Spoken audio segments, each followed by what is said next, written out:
The stench of unwashed bodies and coal smoke had followed Rosalie Mercer for 3 days across half the continent, seeping into her threadbare coat until she couldn't tell where the train's filth ended and her own began. Her fingers traced the edge of the newspaper clipping folded in her pocket, the advertisement she'd stolen from the kitchen table of her uncle's boarding house, the words already memorized from 100 desperate readings. Seeking wife for remote cattle ranch. No romance promised. Only honesty, protection, and partnership. Write to Elias Boone, Silver Ridge, Montana Territory. Protection. That single word had burned brighter than any promise of love. The conductor had appeared beside her seat, his weathered face creased with something between pity and amusement. He'd watched her board in Chicago with nothing but a battered suitcase held together with rope, her left eye still purple from where her cousin's husband had backhanded her for burning the breakfast potatoes. Rosalie nodded, not trusting her voice. Silver Ridge is next stop, he said, softer now. You meeting family there? A husband, she managed, and the word felt strange on her tongue. Foreign, like claiming to be a duchess or a ghost. The conductor's expression shifted. Recognition, maybe, or resignation. He'd seen this before. Girls fleeing East Coast poverty for Western promises, trading one uncertain future for another. Mail-order brides were common enough out here, where men outnumbered women 10-1, and loneliness could kill as surely as winter cold. You know what you're getting into? He asked quietly. Silver Ridge is hard country. Not many folks can take it. Harder than being sold to settle your uncle's gambling debts, she wanted to ask. Harder than knowing the mine boss who bought you likes to use his belt on women who talk back? Instead, she just said, I'll manage. Rosalie waited until he disappeared into the next car, then pulled out the small mirror she kept wrapped in her spare stockings. The face that stared back still startled her sometimes. Hollow cheeks that made her eyes look too large, a mouth pressed thin from years of biting back words that would earn her a beating, brown hair hacked short and uneven where she'd cut it herself with kitchen scissors, to keep her uncle's boarders from grabbing it. She looked like something half-starved and wholly desperate, which, she supposed, was exactly what she was. The mirror went back into her suitcase, buried under the 3 dresses, 2 nightgowns, and single pair of decent shoes that comprised everything she owned in the world. At the bottom, wrapped in a flour sack, was her mother's silver locket, the only thing her uncle hadn't managed to pawn for whiskey money. Her mother, dead from fever when Rosalie was 7.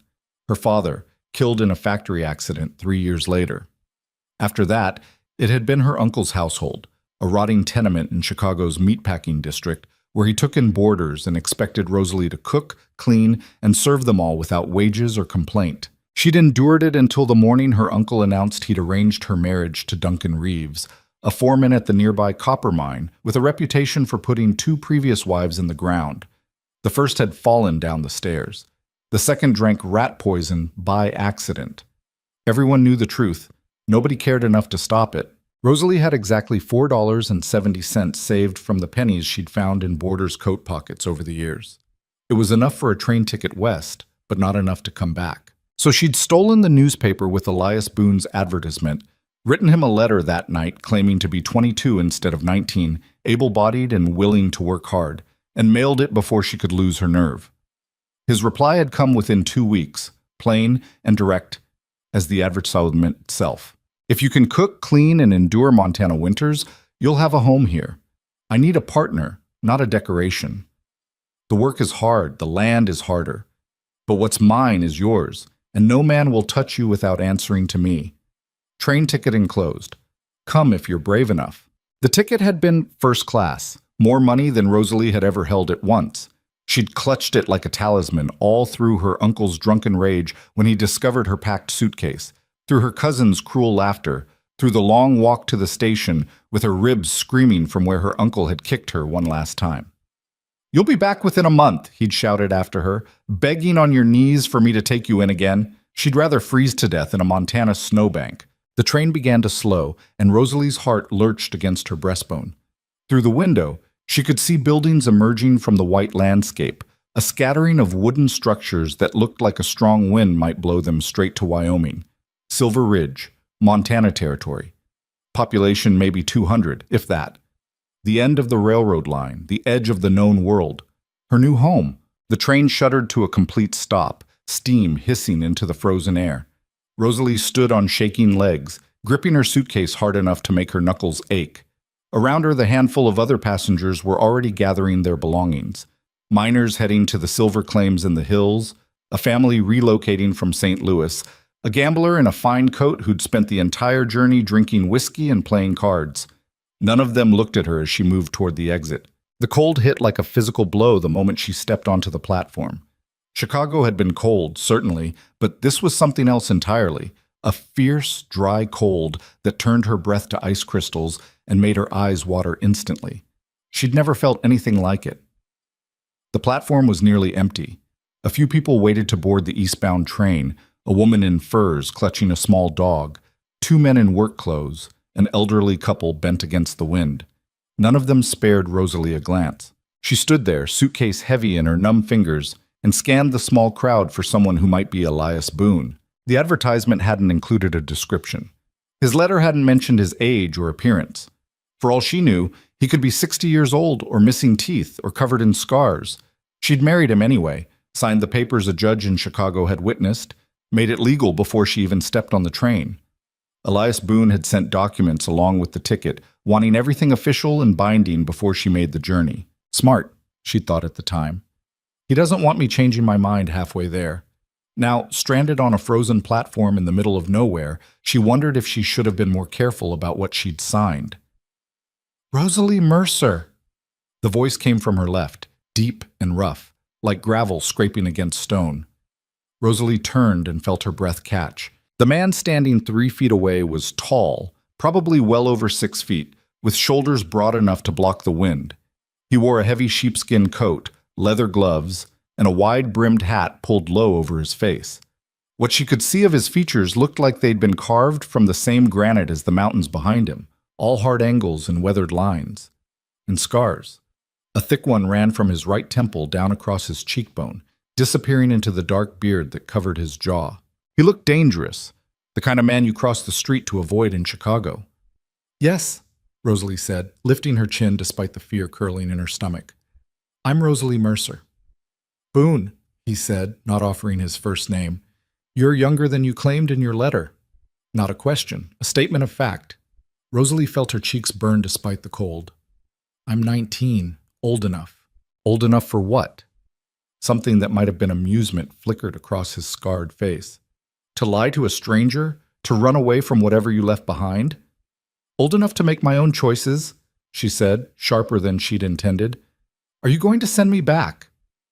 The train whistle blew behind her, the eastbound service preparing to depart. Last chance. If Elias Boone turned her away now, she'd have just enough money for a ticket as far as Wyoming. After that, she'd be stranded. Elias studied her with eyes the color of storm clouds, gray and cold and unreadable. He took in her bruised wrists, her too thin frame, the way she held herself like someone expecting a blow. "No," he said finally. "Contract's legal. You're my wife now, whatever age you are." Relief flooded through her so intensely she felt dizzy. Elias reached for her suitcase. She flinched instinctively, and he froze, his hand still extended. "I'm not going to hurt you," he said quietly, "but we need to get moving. Storm's coming in tonight, and the ranch is 2 hours by wagon." Rosalie forced herself to release the suitcase, let him take it from her numb fingers. He handled it easily, like it weighed nothing, and started walking toward a wagon hitched to 2 massive draft horses near the edge of the platform. She followed, her worn shoes slipping on the ice-packed ground. The wagon was sturdy but plain, just a flatbed with a wooden bench and canvas cover to shield against wind. Elias tossed her suitcase into the back alongside supplies he'd clearly picked up before meeting her train. Sacks of flour and beans, coils of rope, ammunition boxes, and what looked like a new rifle still wrapped in oilcloth. He turned back to help her up onto the bench, and Rosalie saw the way he moved, careful, deliberate, giving her space to pull away if she wanted. Like he understood what those faded bruises meant. She climbed up on her own, not wanting to seem weak, not wanting him to think he'd gotten a wife who couldn't carry her own weight. Elias swung up beside her with an ease that spoke of years doing this same motion. He didn't sit close, left a full foot of space between them on the bench, and gathered the reins in his gloved hands. "Ever been on a ranch before?" he asked as the wagon lurched into motion. No. Ever ridden a horse? No. Shot a gun? No. He nodded like he'd expected as much. You'll learn. Out here you learn fast or you don't last. It wasn't a threat, just another statement of fact. Rosalie appreciated that more than false comfort would have offered.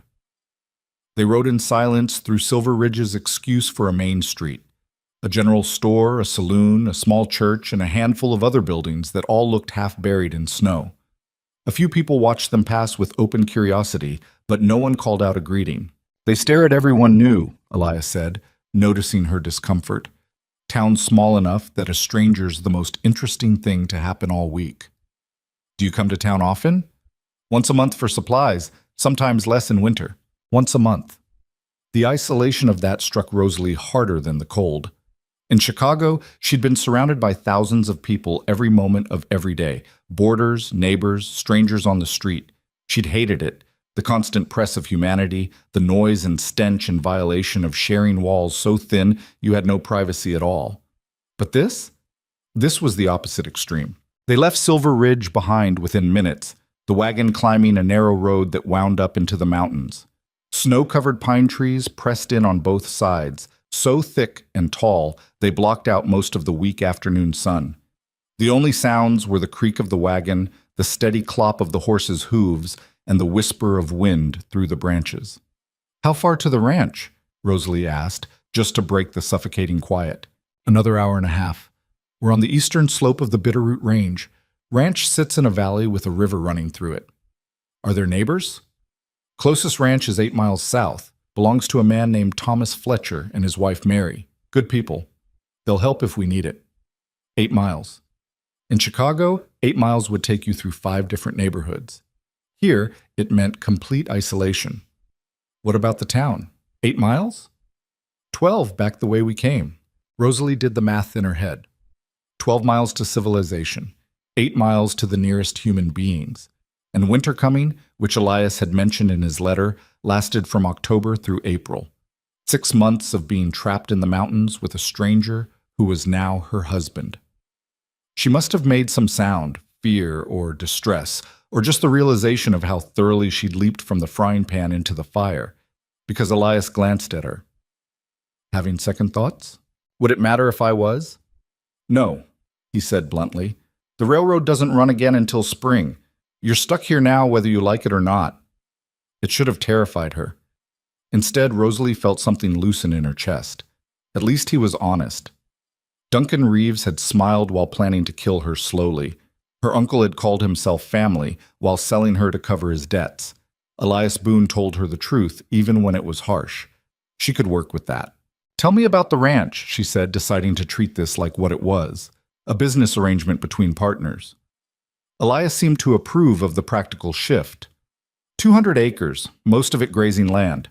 I run about 50 head of cattle, sell them each fall before the snow gets too deep. Also have chickens, 2 milk cows, a few pigs. The cabin's small, 2 rooms, loft for storage. I built it myself 5 years ago when I first claimed the land." "Just you? No hired hands?" "Can't afford them yet. Maybe in a few years if the herd grows." "So it's just us," Rosalie said slowly. "Alone, all winter." "Yes." "And you need a wife because—" Elias was quiet for a long moment, his scarred face unreadable. When he finally spoke, his voice was careful, measured. "Because I can't run the ranch and maintain the cabin both. Can't butcher a cow and preserve the meat while also riding fence line. Can't birth calves in spring and plant a garden at the same time. I need a partner, someone who can handle the domestic work so I can focus on keeping us alive out here." "You want a servant?" Rosalie said flatly. "I want an equal," he corrected. "You work the cabin, the garden, the preserves. I work the cattle, the repairs, the dangerous jobs. We split everything else. It's a partnership, not servitude. And if I can't do it? If I fail?"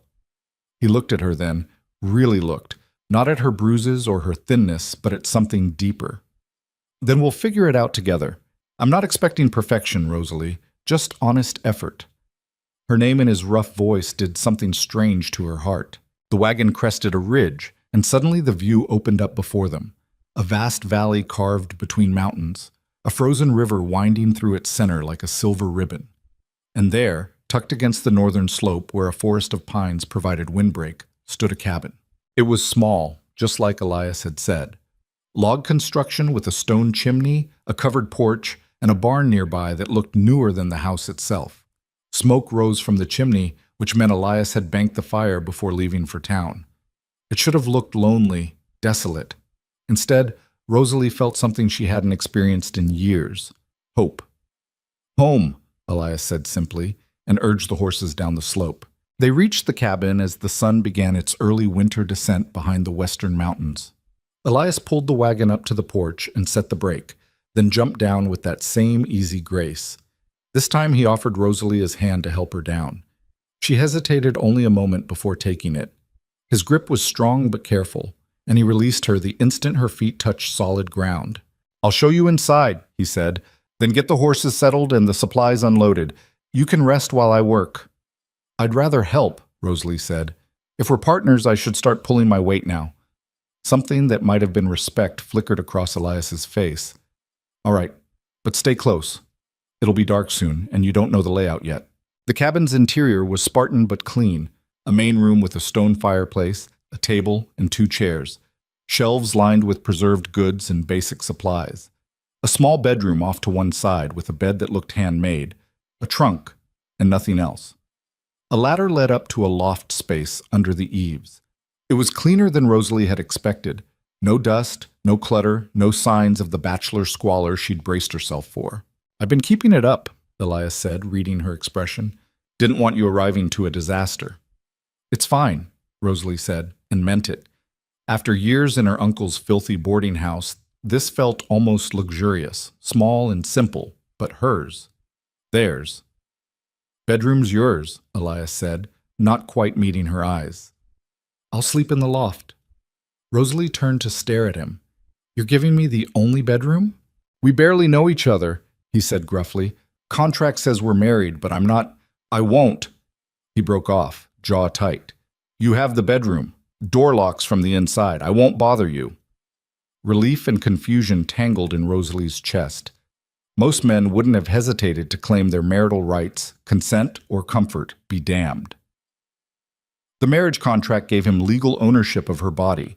But Elias Boone was stepping back, giving her space, offering protection without demanding payment. "Thank you," she whispered. He nodded once, sharp and uncomfortable, then headed back outside to tend the horses.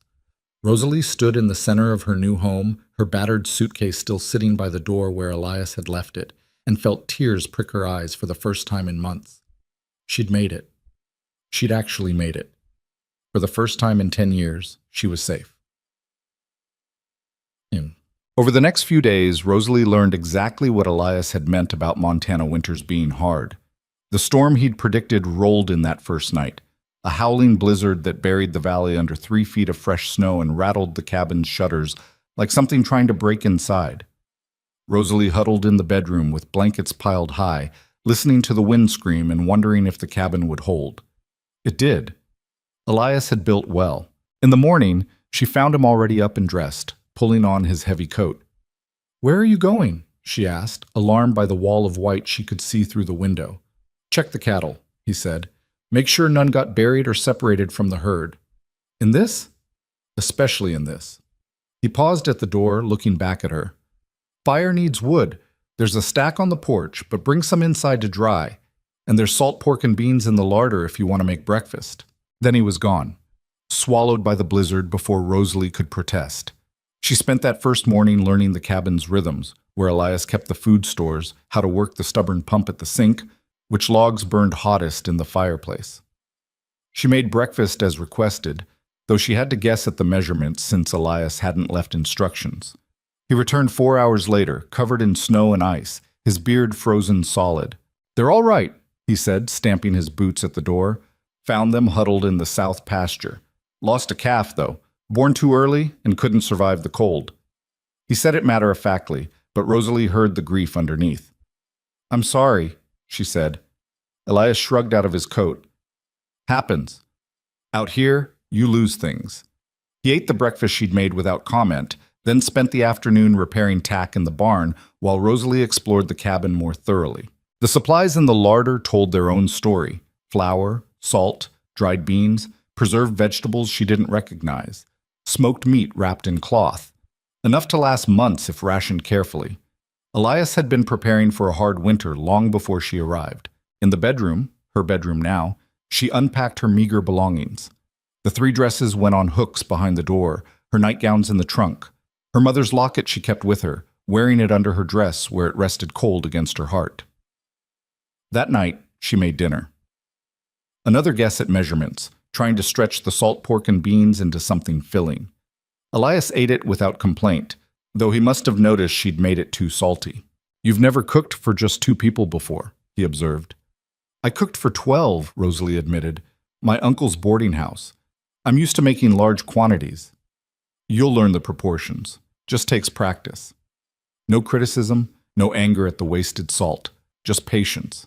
Rosalie felt that strange tightness in her chest again. The days developed a pattern. Elias rose before dawn to tend the animals, check the fences, and handle the endless physical labor of keeping the ranch running. Rosalie managed the cabin, cooking, cleaning, washing, maintaining the fire, melting snow for water when the pump froze. It was hard work, harder than she'd expected, but nothing like the grinding cruelty of her uncle's house. Here, when she cleaned, it was her own home. When she cooked, it was food she would eat too. When she mended Elias's torn shirt, he thanked her. Simple courtesies, basic respect. It shouldn't have felt revolutionary.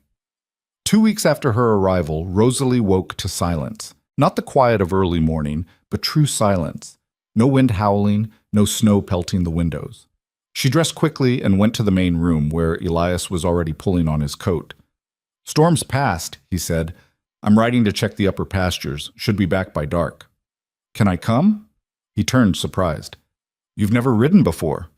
"You said I'd need to learn." Elias studied her for a long moment, then nodded.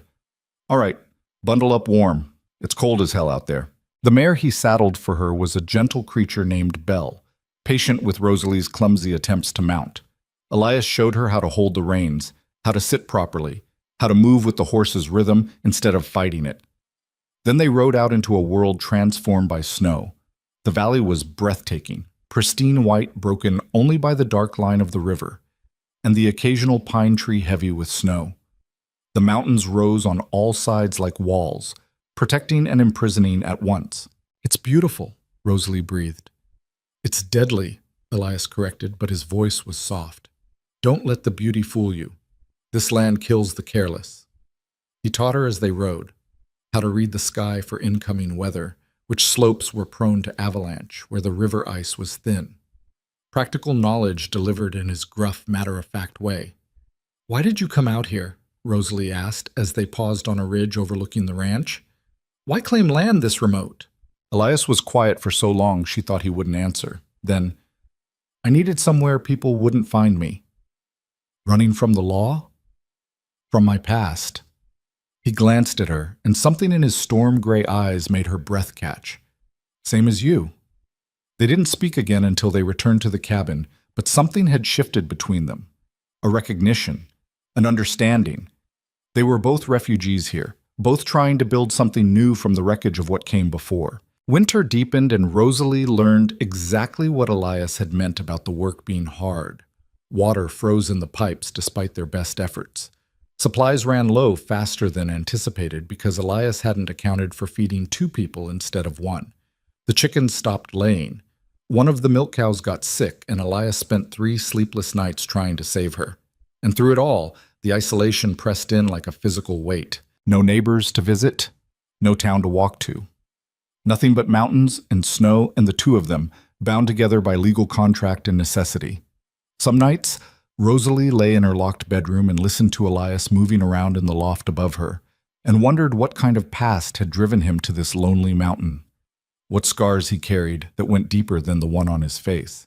He never told her, and she never asked, because she had her own secrets, her own nightmares.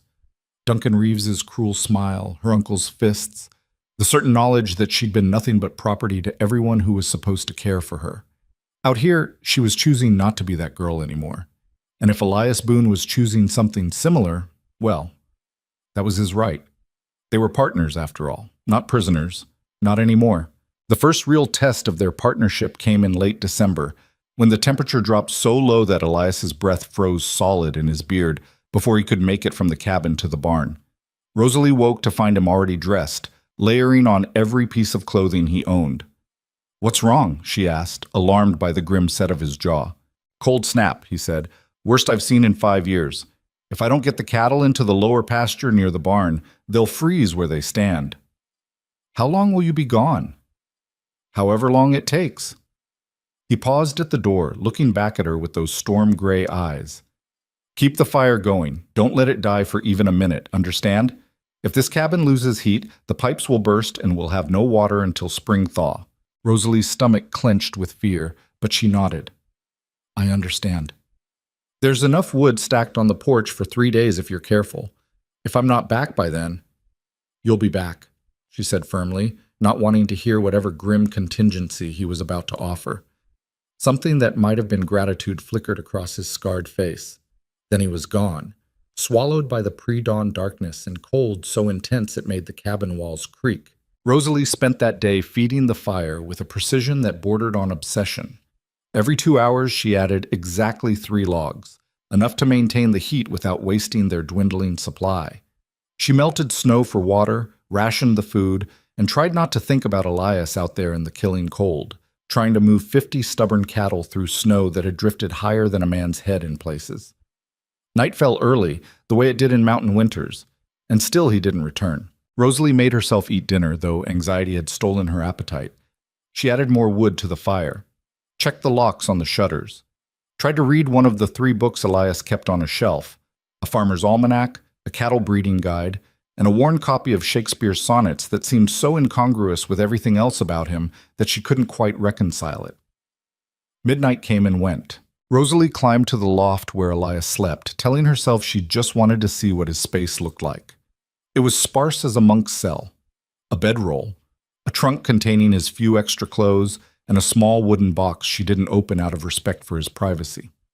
She was climbing back down the ladder when she heard it, a sound like thunder, but wrong. Too sustained, too close. The cabin shook. Rosalie's heart lurched into her throat as she rushed to the window, peering through the gap in the shutters.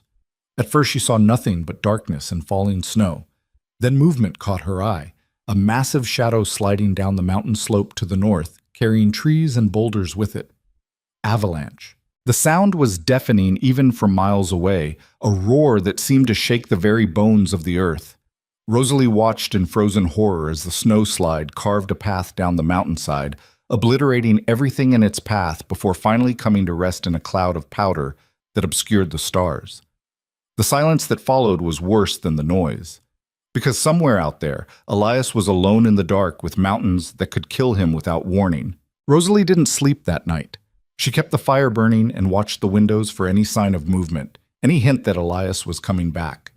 Dawn broke gray and cold, and still the valley remained empty. By noon, Rosalie had made a decision. She pulled on every warm thing she owned, 2 dresses layered over each other, Elias's spare coat that hung nearly to her knees, wool stockings under her boots, a scarf wrapped around her face until only her eyes showed. She was going to find him. The barn was closer than she'd thought, but the cold was so intense it stole her breath and made her eyes water until she could barely see. The horses shifted nervously in their stalls, their breath rising like steam. "Easy," Rosalie murmured, approaching Belle with hands that shook from more than just cold. "I need your help, girl." Saddling the mare was harder without Elias there to guide her, but Rosalie managed it through sheer stubborn determination. She'd watched him do it enough times to know the basic mechanics. Leading Belle out of the barn, Rosalie paused to get her bearings. The avalanche had come down to the north. The upper pasture where Elias had gone was northwest. If he'd been moving the cattle when the snowslide hit, she couldn't finish that thought. Belle seemed to understand the urgency, picking her way carefully through the deep snow. Rosalie had never ridden alone before, had barely ridden at all, but fear made her brave and desperation made her capable. The valley was utterly silent except for the crunch of Belle's hooves through the frozen crust. No birds, no wind, just that terrible waiting quiet that made Rosalie feel like the only living thing for 100 miles. She'd been riding for perhaps an hour when she saw them, dark shapes against the white landscape, moving slowly toward the ranch. cattle. And riding among them, hunched against the cold but unmistakably alive, was Elias. Relief hit Rosalie so hard she actually swayed in the saddle. Elias looked up as she approached, his eyes widening with shock, then something that might have been anger. "What the hell are you doing out here?" he shouted over the distance between them. "Looking for you," she shouted back. He urged his horse toward her, leaving the cattle to continue their plodding march homeward. Up close, she could see the exhaustion carved into his face, the way his hands shook even inside his heavy gloves. "I told you to stay at the cabin," he said, and his voice was rough with more than just cold. "Keep the fire going, not ride out into a goddamn blizzard." "There was an avalanche," Rosalie interrupted. "Last night, I thought—" Her voice broke despite her best efforts. "I thought you might be hurt." Elias stared at her like she was speaking a foreign language. "You thought I was hurt, so you risked freezing to death to find me?" "We're partners," she said simply. "That's what partners do." For a long moment, Elias didn't speak. Then he did something that shocked her more than anything else he could have done. He reached out and gripped her shoulder, his gloved hand heavy and warm, even through all her layers. "Thank you," he said quietly. "But don't ever do something that stupid again." "Then don't ever leave me alone in that cabin wondering if you're dead," she shot back. The corner of his mouth twitched. Not quite a smile, but close. "Fair enough." They rode back together, flanking the cattle to keep them moving in the right direction. The work was exhausting, and by the time they reached the ranch, Rosalie's entire body ached with cold and fatigue. But Elias was alive. They were both alive. And somehow, that felt like a victory worth celebrating. That night, after the cattle were settled and the fire rebuilt to a roaring blaze, Elias made dinner for the first time since Rosalie had arrived. He moved around the kitchen with surprising competence, heating beans and frying salt pork while she sat wrapped in blankets, trying to get feeling back into her frozen fingers. "You didn't have to do this," she said. "You rode out into a cold snap to find me," Elias replied. "Least I can do is feed you." He set a plate in front of her, nothing fancy, but hot and filling. They ate in comfortable silence, too tired for conversation. But later, as Rosalie was heading to bed, Elias stopped her with a quiet word. "Rosalie." She turned back.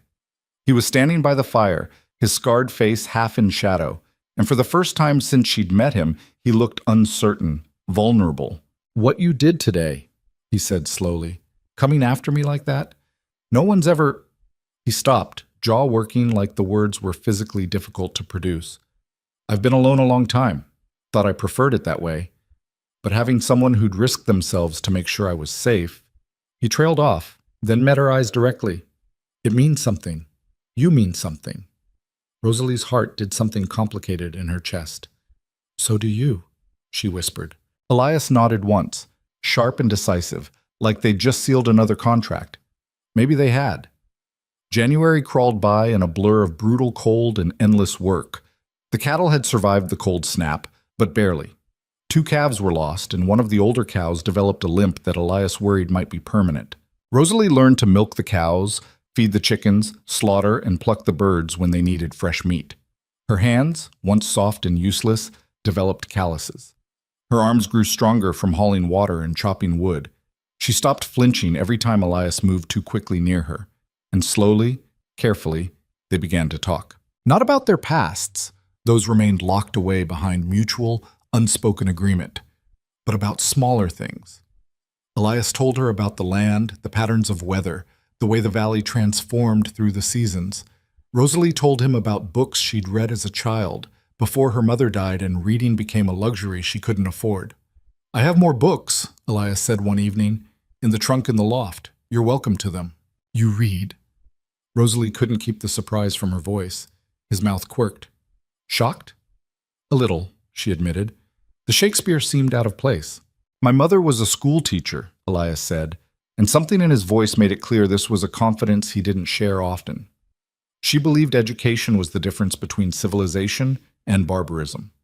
Made me memorize poetry, study history, read everything she could get her hands on. He stared into the fire.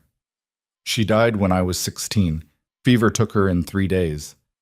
"I'm sorry," Rosalie said softly. "Long time ago now." But the grief in his voice said otherwise.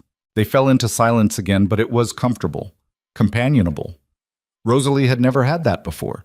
Silence that didn't need to be filled, that wasn't heavy with threat or tension. Just two people existing together without pretense or fear. It was the closest thing to peace she'd ever known. February brought a brief warming trend that turned the snow to slush and made the river run high with meltwater. Elias took advantage of the better weather to ride down to the Fletcher Ranch, their nearest neighbors, to check on them and trade news. He came back with unexpected guests. Rosalie was kneading bread dough when she heard the wagon approaching. She looked up to see Elias driving, and beside him sat a woman bundled in furs with a kind, weathered face. "Rosalie," Elias called as he pulled the wagon to a stop. "This is Mary Fletcher. She wanted to meet you." Mary Fletcher climbed down from the wagon with the ease of someone who'd been doing it her whole life. She was perhaps 40, with iron-gray hair and sharp blue eyes that assessed Rosalie with one quick, comprehensive glance. "So you're the girl who married our hermit," Mary said, and her smile took any sting from the words. "I told Thomas someone finally managed it, but he didn't believe me until Elias showed up this morning." "Hello," Rosalie said, suddenly aware of how she must look. Flour in her hair, sleeves rolled up, cheeks probably red from the heat of the stove. "Don't you look at me like a startled rabbit," Mary said firmly. "I'm not here to judge. I'm here to welcome you to the valley and make sure Elias hasn't driven you mad with his silence yet." Despite herself, Rosalie laughed. Mary's expression softened. "There. That's better. Now I brought you some things." She reached into the wagon and pulled out a basket covered with cloth. "Preserves from last summer, some herbs I grow for cooking, and a few other necessities Elias probably hasn't thought to mention you might need." The basket, when Rosalie took it, was heavy with generosity. She looked up at Mary with tears threatening. "Thank you. You didn't have to— Ugh!" "Of course I did," Mary interrupted. "We look after our own out here. And you're one of us now, whether Elias has bothered to tell you that or not." Over cups of coffee at the kitchen table, Mary filled Rosalie in on the valley's other inhabitants, the handful of ranching families, the old prospector who lived alone in the hills and was probably insane, the young couple who'd taken over the abandoned homestead near the creek. "And then there's Silas Granger," Mary said, and her voice cooled noticeably. "His spread is the biggest in the valley, covers most of the southern range. He came out from St. Louis about 10 years back with enough money to buy up half the territory." "What's wrong with him?" Rosalie asked, catching the warning in Mary's tone. "He's ambitious," Elias said quietly. "Wants to control all the water rights, all the best grazing land. He's been buying up smaller ranches for years, and when people won't sell, he makes their lives difficult until they have no choice." "Has he tried that with you?" "Twice." Elias's jaw tightened. "Offered me money for my river access both times. I told him the land wasn't for sale." "And he accepted that?" Rosalie asked, though she already knew the answer from the tension in the room. "For now," Mary said grimly. "But Granger doesn't take no for an answer easily. He'll try again, probably with less friendly methods." The warning settled over Rosalie like a shadow. She'd come west to escape violence and intimidation, only to find that men like Duncan Reeves and her uncle existed everywhere. They just wore different faces and claimed different territories. "If he comes here," Rosalie said quietly, "what do we do?" Elias met her eyes across the table. "We stand our ground. The land is legally ours. The water rights were filed properly. He has no claim." "Legal claims don't always matter to men like that," Rosalie said, thinking of all the legal protections that hadn't saved her mother's jewelry from being pawned, hadn't stopped her uncle from beating her, hadn't prevented Duncan Reeves from arranging their marriage despite her being underage. "No," Elias agreed. "They don't. But out here, the community matters. If Granger moves against one of us, he moves against all of us." He glanced at Mary. "Isn't that right?" Mary nodded firmly. "Thomas and I have been discussing it with the other families. We won't let Granger bully anyone else out of the valley. We've all worked too hard for what we have." It should have been reassuring. Instead, Rosalie felt the first stirrings of genuine fear, because she knew how this story went. She'd lived it before in different form. The powerful man who wanted something. The ordinary people who stood in his way. The violence that inevitably followed when those people refused to move. Mary stayed for lunch, filling the cabin with warmth and easy conversation that made Rosalie realize how starved she'd been for female companionship. After she left, promising to visit again soon, the The cabin felt emptier somehow. "She likes you," Elias observed as he helped Rosalie clean up the dishes. "I like her too," Rosalie admitted. "She reminds me of—" She stopped, not wanting to delve into memories of her mother. But Elias seemed to understand anyway. "She's good people. If you ever need anything and I'm not here, go to the Fletchers. They'll help you." "Why wouldn't you be here?" Rosalie asked, alarmed. Elias was quiet for a moment. "Spring brings calving season. Sometimes I have to ride the far pastures for days at a time, making sure the cows and their calves are safe from predators. I was planning to wait until you were more settled before doing that, but I'm settled now," Rosalie said firmly, "and I can manage the cabin alone for a few days if needed." "You're sure?" She thought about the girl who'd stepped off the train 2 months ago, terrified, half-starved, jumping at shadows. That girl was gone, or at least buried under layers of hard-won competence. "I'm sure," she said. March arrived with unseasonable warmth that turned the valley into a muddy morass.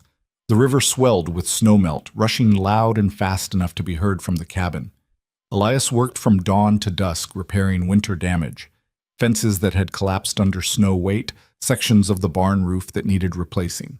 Tools that had rusted despite his best efforts. Rosalie attacked the cabin with the same energy, scrubbing away months of accumulated soot and grime, airing out blankets and mattresses, reorganizing the larder to make room for the fresh supplies Elias had ordered from town.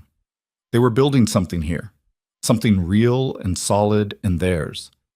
But the shadow of Silas Granger's ambition hung over it all like a coming storm. The confrontation came on a bright April morning when new grass was finally beginning to show green through the mud. Rosalie was in the garden, a small plot Elias had helped her fence off behind the cabin, planting the seeds Mary had brought. She'd just pressed the last bean into the soil when she heard horses approaching. Multiple horses. She stood quickly, brushing dirt from her hands, and felt her heart begin to race. Elias was out checking the northern fence line and wouldn't be back until afternoon. She was alone. 3 riders emerged from the tree line, well-dressed men on expensive horses, completely out of place in the muddy valley. The one in front was perhaps 50, with silver hair and the kind of face that would have been handsome if not for the cold calculation in his eyes. Silas Granger. She knew it instinctively. The men pulled up in front of the cabin, and Granger dismounted with the casual arrogance of someone who believed the world existed to serve him.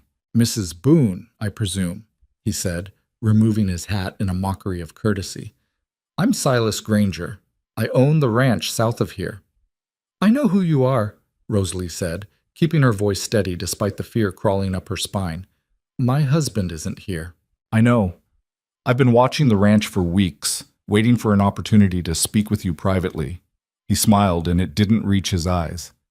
"Your husband is a stubborn man, Mrs. Boone. I've made him very generous offers for his water rights, and he continues to refuse. I was hoping you might be more reasonable." Rosalie felt ice settle in her stomach. This was exactly the kind of manipulation she'd fled Chicago to escape. Powerful men who used intimidation and veiled threats to get what they wanted. "I'm not more reasonable," she said clearly. "This land is ours. The water is ours. And they're not for sale at any price."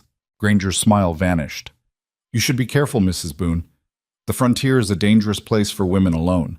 Accidents happen. Fires start. Cattle get poisoned." He stepped closer, and his voice dropped to something soft and menacing. "It would be a shame if something happened to this pretty little cabin you've worked so hard to build." The threat was unmistakable. And something inside Rosalie, something that had been compressed and crushed by years of abuse, finally snapped. "Get off my land," she said, and her voice didn't shake. "Now." Granger laughed. "Or what? You'll shoot me? You're a girl playing house in the wilderness. You don't even know how to—" Rosalie walked to the cabin door, reached inside, and pulled out the rifle Elias kept loaded by the entrance.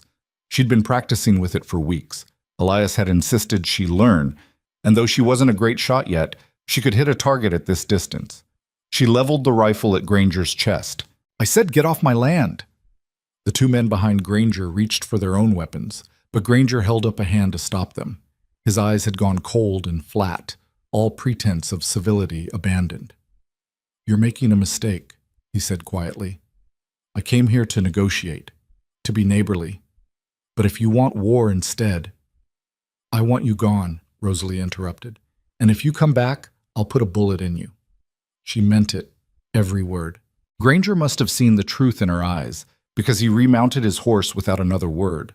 But as he wheeled the animal around, he looked back at her with something that made her blood run cold.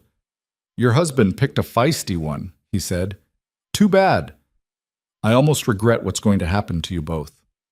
Then he was gone, his men following, leaving Rosalie standing in the mud with a rifle in her shaking hands and the certain knowledge that she'd just made a very dangerous enemy. When Elias returned that afternoon, she told him everything. His face went white, then red with fury. "He threatened you? Directly?" "He threatened all of it," Rosalie said. "The cabin, the cattle, us." Elias paced the cabin like a caged animal, his hands clenched into fists. "I'll kill him. I'll ride down there right now and—" "No," Rosalie said firmly. "That's exactly what he wants.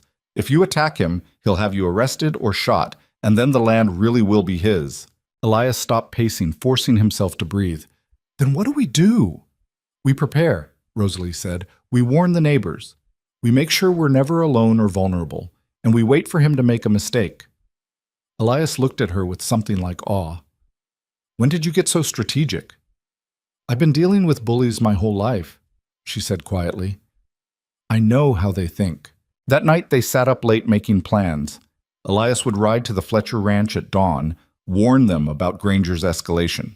They'd organize the other families, establish a watch system, make sure everyone knew to be on guard, and Rosalie would continue her rifle practice until she could hit a target every time. Because she'd learned something important today.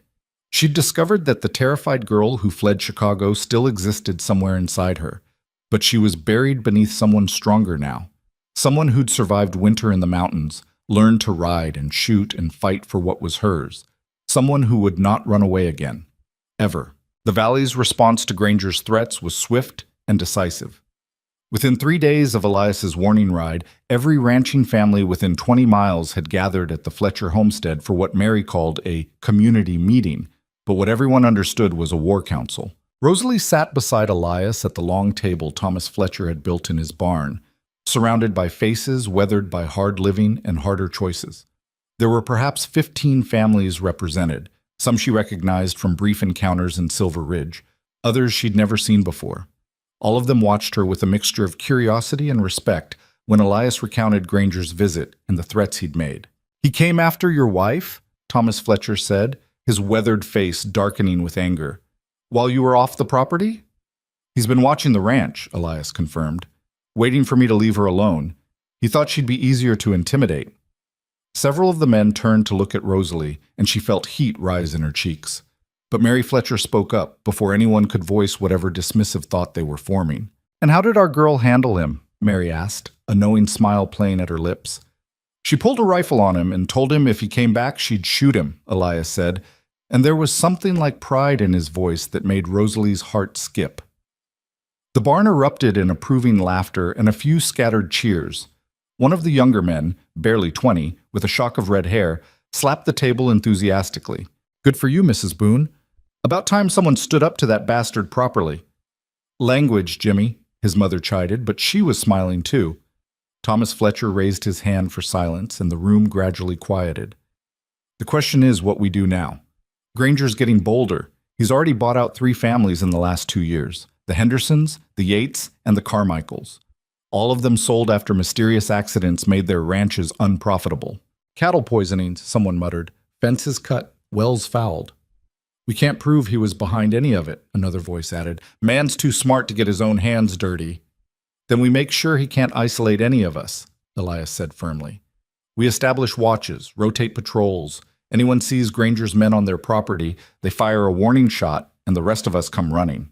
That's asking a lot, an older rancher said doubtfully. Some of us are miles apart. By the time help arrives, then we get faster, Elias interrupted. We set up signal fires on the high ridges, smoke during the day, flame at night. Anyone in trouble lights their signal, and we all respond. The idea caught fire quickly. Within an hour, they'd mapped out signal positions, assigned patrol schedules, and established a system of mutual defense that would make it nearly impossible for Granger to strike at any single family without the entire valley knowing. But as the meeting broke up and families began heading back to their own ranches. Thomas pulled Elias aside. Rosalie hung back, close enough to hear but trying not to be obvious about it. "You know he'll come after you hardest now," Thomas said quietly. "You're the one who organized this, the one with the water rights he wants most, and your wife's the one who humiliated him." "I know," Elias said. "You prepared for what that means?" Elias glanced back at Rosalie, and something passed between them, an understanding that went deeper than words. "We're prepared," he said. On the ride back to their ranch, Rosalie broke the companionable silence with a question that had been nagging at her all evening. "Why does Granger want our water rights so badly? There's a whole river running through the valley." "Because our section includes the headwaters," Elias explained, "the source springs that feed the river year-round, even during drought. Control those springs, and you control the entire water supply for every ranch downstream." He could charge whatever he wanted for access, or cut people off entirely if they didn't cooperate with him. The calculated cruelty of it made Rosalie's stomach turn. "So if he gets our land, bought me..." "He owns the valley," Elias finished. "Everyone else becomes his tenant, whether they like it or not." "Then we can't let him win." Elias looked at her, and in the fading light his scarred face was both fierce and gentle. "No," he agreed. "We can't." Spring deepened into early summer, and the valley transformed into something achingly beautiful. The snow melted completely except for the highest peaks. Wildflowers carpeted the meadows in riots of color. The cattle grew fat on rich new grass, and the calves born that season frisked through the pastures like they'd never known winter existed. Rosalie's garden flourished under her careful tending, neat rows of beans, squash, potatoes, and the herbs Mary had given her. She spent her mornings working the soil, her afternoons preserving food for the coming winter, her evenings practicing with the rifle until her shoulder ached from the recoil. Elias watched her progress with quiet approval, occasionally offering corrections to her stance or grip, but mostly just letting her learn through repetition. "You're getting good," he said one evening as she hit the target he'd set up 3 times in a row. "I'm getting adequate," Rosalie corrected. "You could still outshoot me blindfolded." "Give it time." He took the rifle from her, checked it with the automatic thoroughness of someone who'd been handling firearms his whole life, then met her eyes. "But you're right that you need more practice. So starting tomorrow, I'm teaching you to shoot from horseback." Rosalie's eyebrows shot up. "Is that necessary?" "If Granger comes at us, it won't be in a fair fight. It'll be fast and ugly, and you need to be able to defend yourself no matter the circumstances." His expression softened slightly. "I need to know you can protect yourself if I'm not here." The weight of that responsibility settled over Rosalie like a cloak, but she found she didn't resent it. For the first time in her life, someone was trusting her to be capable, strong, worth training. "All right," she said, "teach me." The lessons were harder than anything she'd done before. Shooting accurately while stationary was challenging enough. Shooting while Belle was moving required a completely different set of skills, anticipating the horse's rhythm, compensating for motion, keeping her seat while managing both reins and rifle. She fell off twice that first week, earning bruises that made sitting at dinner uncomfortable.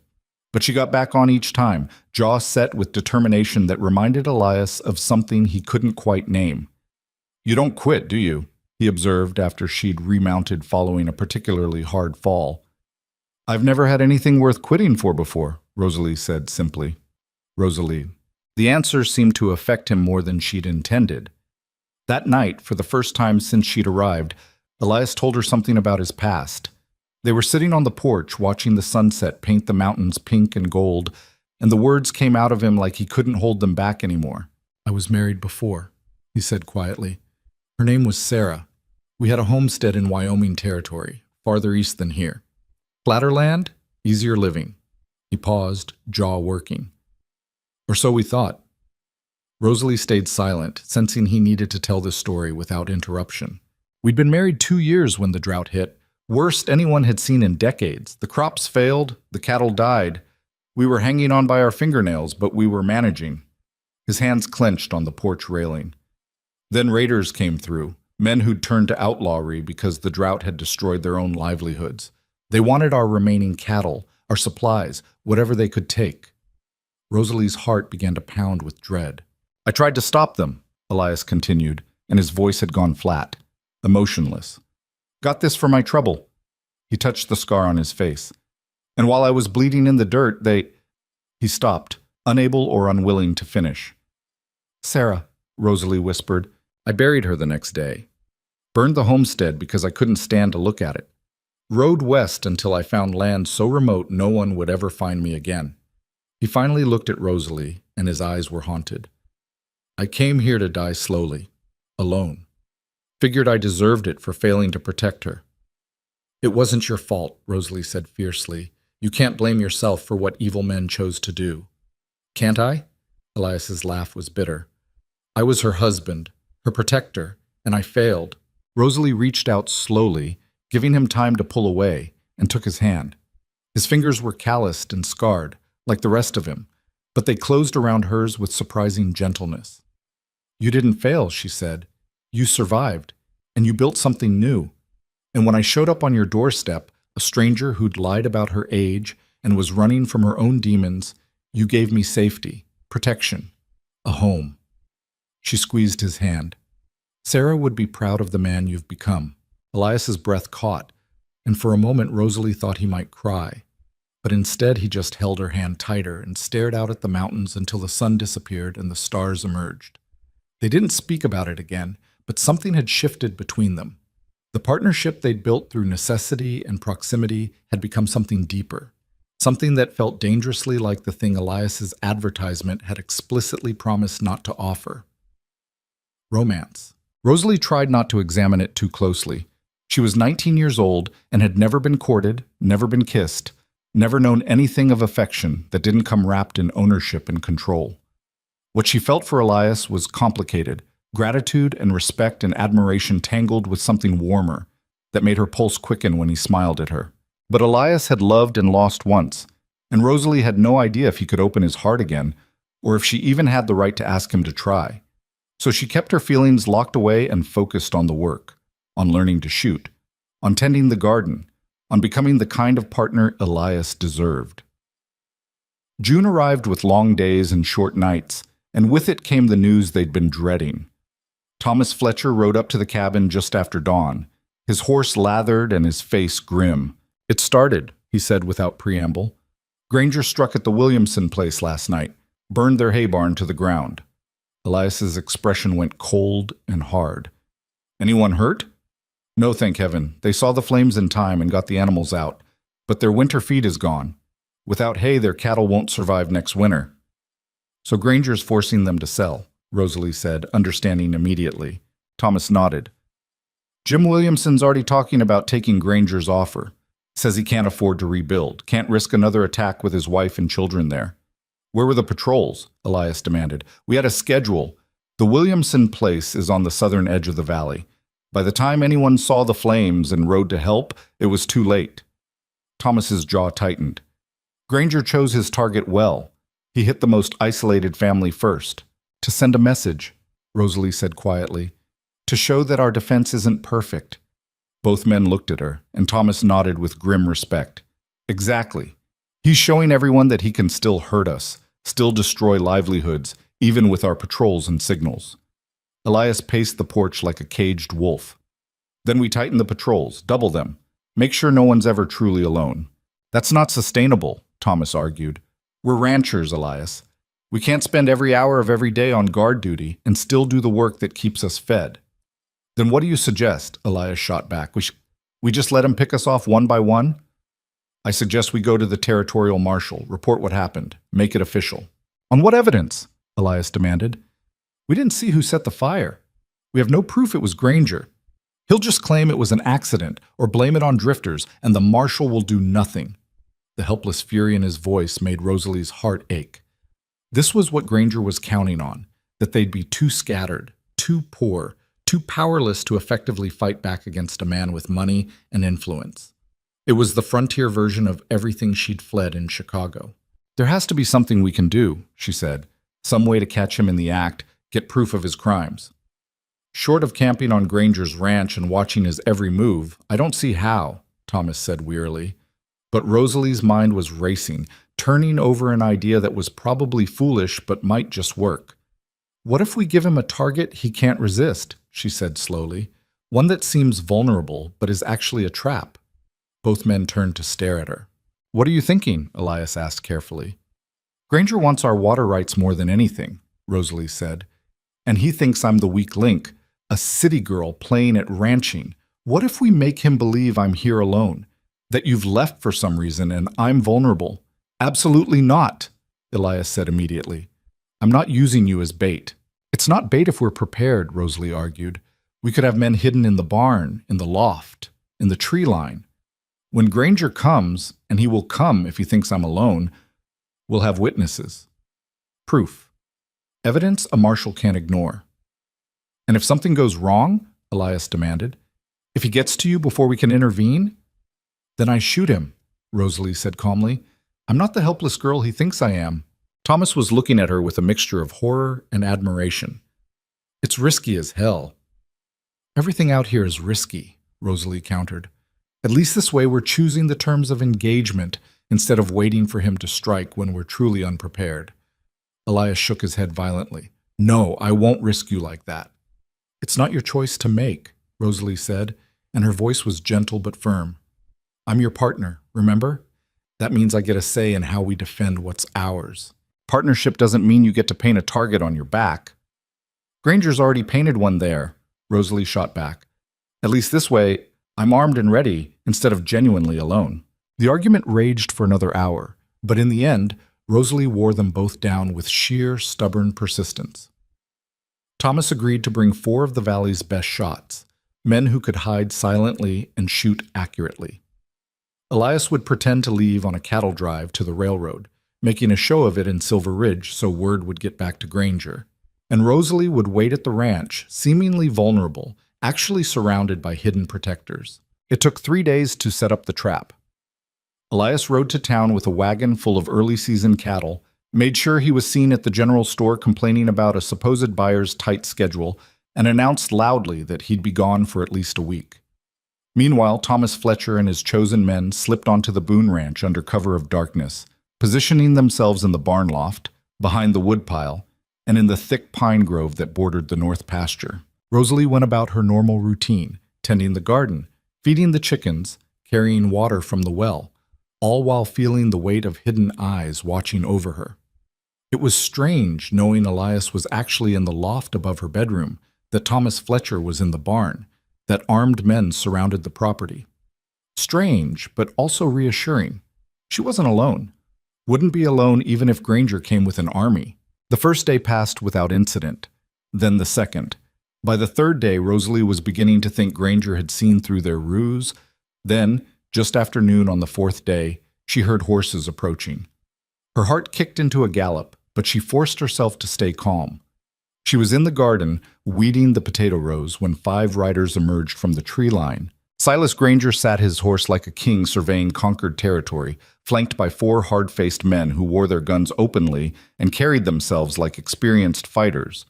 Rosalie straightened slowly, making sure her rifle was visible where she'd propped it against the garden fence. Close enough to grab if needed, but not threatening enough to provoke immediate violence. "Mr. Granger," she said coolly, "I thought I made it clear you weren't welcome here."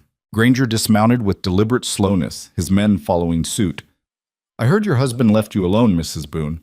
That seemed unwise. I thought I should check on you, make sure you're safe out here by yourself." The false concern in his voice made her skin crawl. "I'm perfectly safe, thank you. And as you can see, I'm busy. So if you'll kindly leave—" "I'll leave when I'm ready," Granger interrupted, and all pretense of civility vanished from his face. "You know what I find interesting, Mrs. Boone?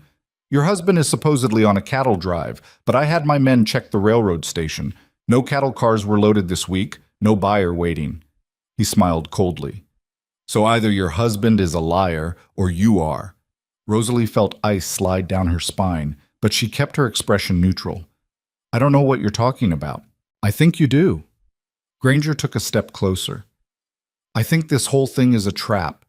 I think your husband is hiding somewhere on this property with half the valley's men, waiting for me to make a move they can use against me." He'd figured it out. Somehow, Granger had seen through their plan. "You're paranoid," Rosalie said, but her voice had lost some of its certainty. "Am I?" Granger gestured to his men. "Search the property. The barn, the cabin, the tree line. Find whoever's hiding here and bring them to me. His men spread out immediately, moving with military precision toward their assigned targets. Rosalie grabbed for her rifle, but one of Granger's men was faster. He lunged forward and knocked it from her hands before she could bring it to bear. Now, Mrs. Boone," Granger said softly. "Let's not make this uglier than it needs to be." A gunshot cracked from the barn. Thomas Fletcher, giving away his position to protect Rosalie. Granger's men returned fire immediately, and suddenly the peaceful ranch yard erupted into chaos. Elias burst from the cabin, rifle in hand, and dropped one of Granger's men with a single shot. The other valley ranchers emerged from their hiding spots, trading fire with the attackers. But Granger had brought more men than they'd anticipated. 3 more riders appeared from the south, cutting off any retreat. Rosalie dove for her fallen rifle as bullets chewed up the dirt around her. Her fingers closed around the stock just as someone grabbed her from behind, hauling her upright and pressing a gun barrel to her temple. "Everyone stop!" Granger's voice cut through the gunfire. "Stop shooting or the girl dies."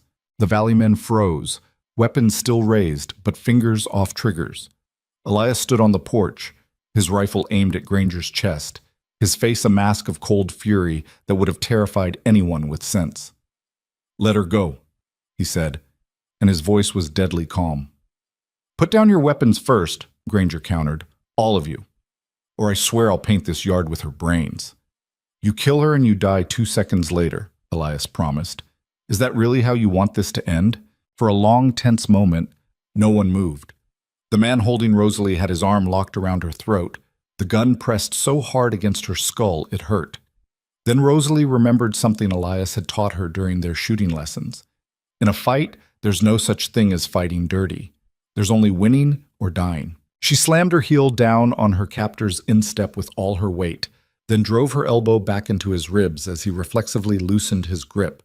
The gun went off near her ear, deafening her, but the bullet went wide. She spun away, dropping low as Elias's rifle cracked. The man who'd held her collapsed.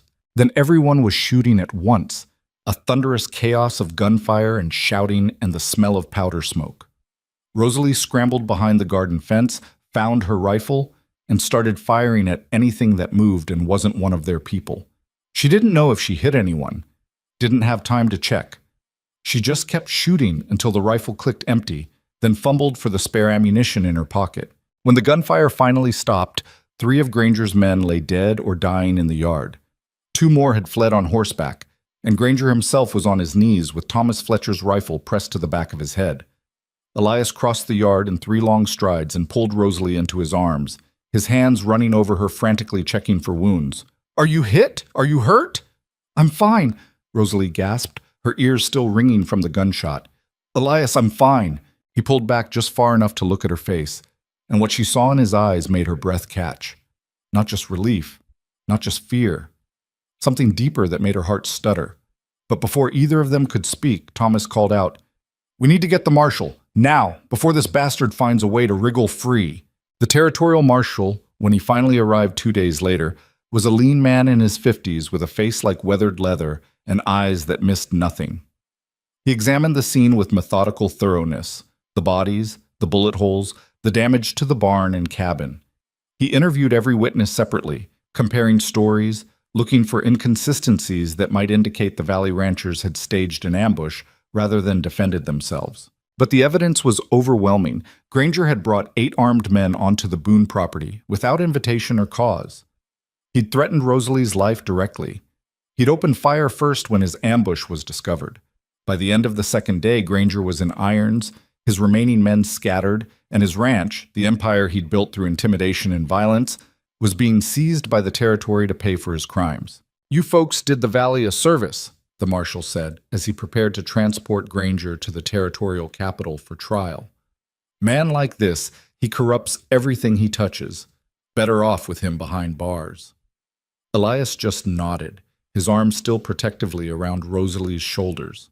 After the marshal left, the valley ranchers gathered one last time at the Boone cabin, this time for a celebration rather than a war council.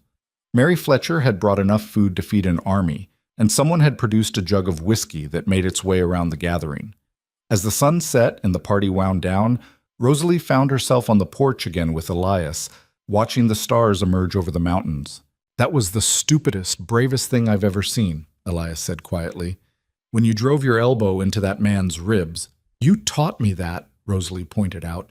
I taught you to defend yourself. I didn't teach you to use yourself as bait to draw out a killer. We got him, though, Rosalie said.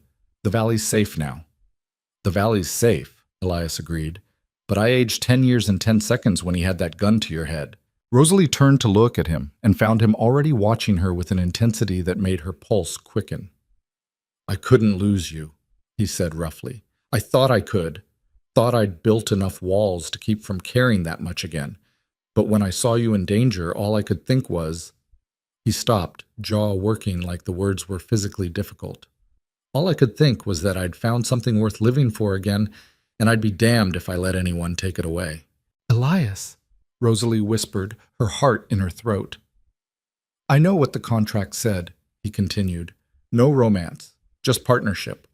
But somewhere between teaching you to ride and watching you face down Granger with a rifle, He took her hand, his calloused thumb stroking across her knuckles. I fell in love with you, Rosalie. And I know I have no right to ask if you feel the same, but... She kissed him. It was clumsy and unpracticed and probably terrible by any objective standard, but Elias didn't seem to care. He pulled her closer, his hand cupping her face with such tenderness that tears sprang to her eyes. When they finally broke apart, both breathless, Rosalie whispered against his mouth, I love you too. I think I have for months. I was just too scared to admit it. Scared of what? That you'd send me away. That I'd lose this. That I'd wake up and find it was all a dream, and I was still in Chicago being sold to a monster. Elias rested his forehead against hers. You're never going back there. This is your home now, our home. And no one, not Granger, not your uncle, not anyone, will ever take it from us. It was a promise, a vow. More binding than the contract they'd signed, more real than any legal document. And as the stars wheeled overhead and the mountains stood witness, Rosalie finally let herself believe it might actually be true. Summer transformed the valley into something almost paradise. The cattle fattened on rich grass. The garden exploded with vegetables that Rosalie harvested and preserved with Mary Fletcher's patient guidance. And the small cabin that had once felt like a temporary refuge became truly home. But the most profound transformation was in the marriage itself. Elias moved his bedroll from the loft down to the bedroom, and for the first time since her arrival, Rosalie shared her space with him. Those first nights were awkward, both of them uncertain how to navigate this new intimacy, but gradually they found their rhythm. Elias would hold her while she fell asleep, his steady heartbeat a reassurance that she was safe, protected, loved. I never thought I'd have this again, he confessed one night, his fingers tracing idle patterns on her shoulder. After Sarah died, I was convinced I'd used up my chance at happiness, that I didn't deserve another one. Rosalie shifted to look up at him in the darkness. Do you still feel guilty about loving someone else? Elias was quiet for a long moment. Sometimes, he admitted, but then I remember what Sarah said to me once, after we'd lost our first pregnancy. She told me that grief and love aren't enemies, they're just different sides of the same coin, that honoring her memory didn't mean refusing to live. She sounds like she was wise. She was. His arm tightened around Rosalie. And I think she'd like you. You have the same steel in your spine she did, the same refusal to let the world break you. Rosalie pressed a kiss to his chest, right over his heart. Tell me more about her. I want to know. So Elias did. Not all at once, but gradually over the long summer evenings. Stories about the girl he'd married at 20, the life they'd tried to build, the dreams that had died with her. And in return, Rosalie told him about her mother, about the years before her uncle's cruelty had consumed everything good, about the girl she'd been before survival became her only goal. They were learning each other's scars, mapping the damage and the healing both. August brought news that Silas Granger had been sentenced to 15 years in the territorial prison for attempted murder, arson, and conspiracy. His ranch and all his holdings were being sold at auction to compensate his victims. Good riddance, Mary Fletcher said when she brought the news. She'd become a regular visitor, stopping by at least once a week to check on Rosalie and share gossip from the valley.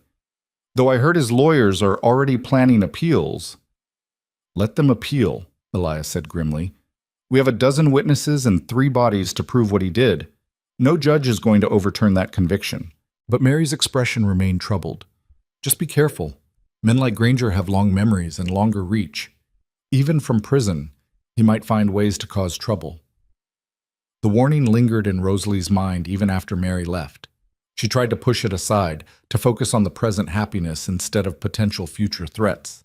But some instinct she'd developed during her years of surviving her uncle's household wouldn't let her completely relax. Then September arrived, and with it came a discovery that changed everything. Rosalie had been feeling odd for weeks, tired in a way that sleep didn't fix, nauseated by smells that had never bothered her before, emotional in ways that seemed out of proportion to their causes. She dismissed it as lingering stress from the confrontation with Granger, or perhaps just the exhaustion of a hard summer's work. But when her monthly courses failed to arrive for the second time, understanding crashed over her with the force of an avalanche. She was pregnant.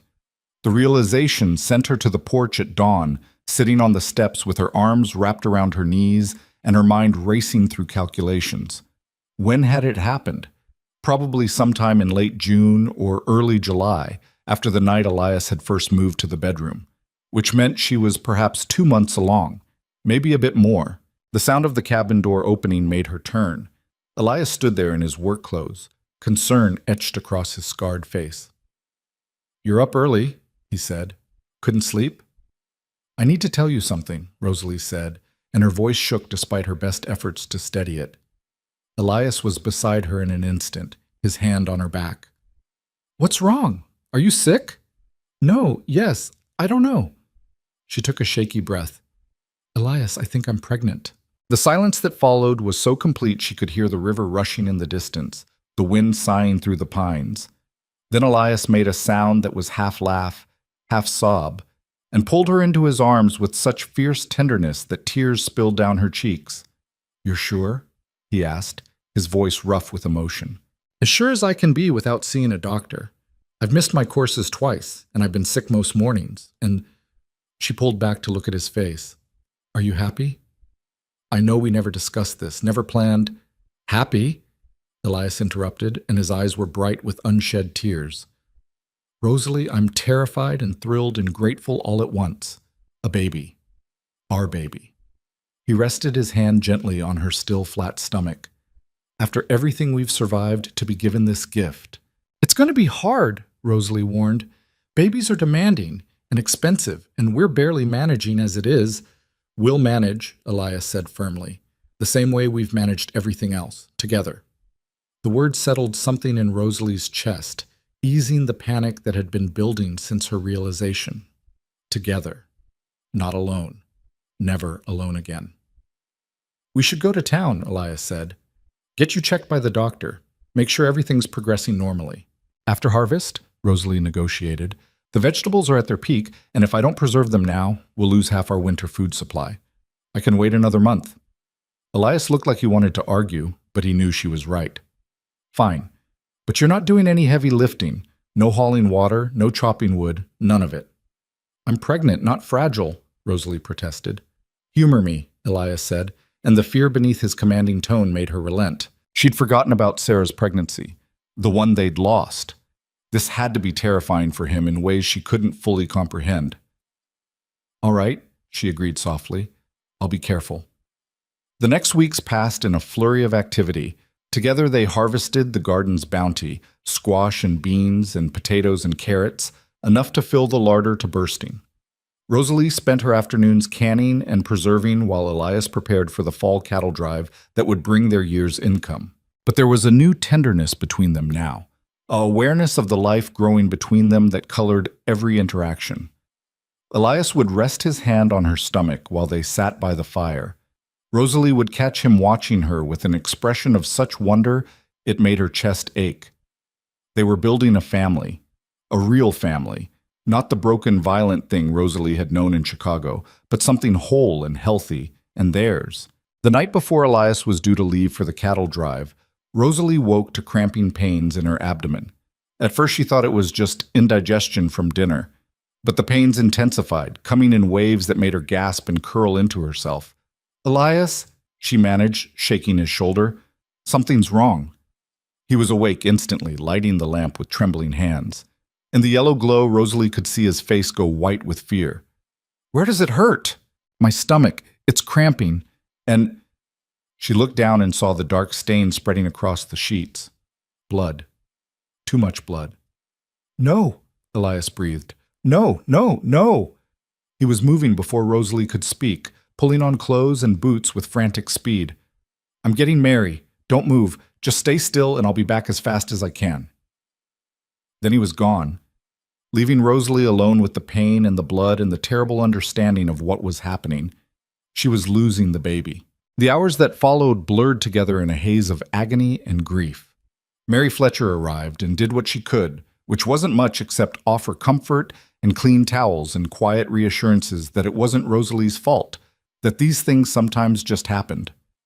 By dawn, it was over.